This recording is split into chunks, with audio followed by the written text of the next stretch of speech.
weeks. Good evening. Gun is off tonight. The son of a former patient at a nursing home here is learning shocking new information about his father's death. The man had been at the former Emerald South in Buffalo for 6 years. When he died earlier this year, in fact, earlier this month, the family thought that he had passed from Huntington's disease. That was until they received the death certificate. This is a story you'll see tonight only on News 4.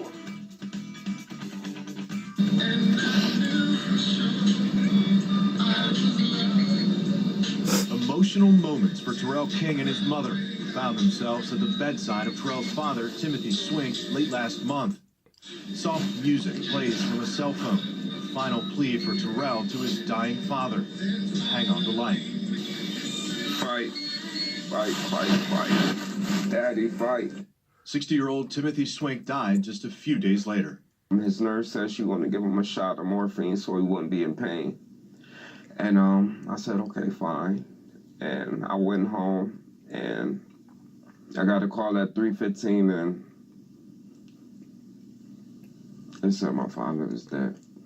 Rewind to last June, just days before 87-year-old William Strasner plummeted to his death while trying to escape from a third-story window at the former Emerald South nursing home. Terrell King was called to the facility to check on his ailing father. Terrell says the conditions were abysmal. Mucus and dirt strewn about the room, old food lying on the floor. Timothy was in and out of consciousness. Overcome with emotion, Terrell locked himself in the bathroom and wept. The next call about Terrell's father would come to me in February. Doctors at ECMC told me that Timothy, who had Huntington's disease, was now in the hospital. His condition had suddenly worsened, and they were desperately trying to reach Terrell. I know my dad suffered. He was just in so much pain. He was in so much pain, and he just had to deal with it. Terrell thought the cause of death was related to Huntington's disease, but the death certificate he received a few days later showed otherwise. As it turns out, Timothy Swink died from sepsis shock as a result of an epidural abscess and osteomyelitis, a very rare bone infection. Bacteria in his body paralyzed. They could have helped that man. They could have saved him. They chose not to. Terrell wants answers, and he wants accountability. He's hired the services of the Brown Chiari law firm, which has been successful in the past with notable cases out of Emerald South, including Ruth Murray's, who died after being beaten by another nursing home patient. The one thing we do notice is that conditions didn't change, and I think that's significant. You have so many untoward events prior to this time that have indicated to this facility that things need to change. Mike Cinta with Brown Chiari says he's seen this story before.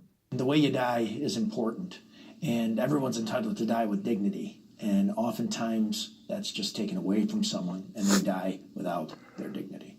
Terrell says he believes that's what happened to his father, gone far too soon and with a painful exit. As long as he wasn't in pain, I can deal with that. But what I can't deal with is him dying in pain. I pleaded, and they changed for that one day, and after that, it was my father dead. I reached out today to representatives of the new company, Grand Healthcare, which took over operations at that nursing home back in December. They declined comment signing patient privacy laws, but they said they will continue to work to improve conditions at that embattled facility. A late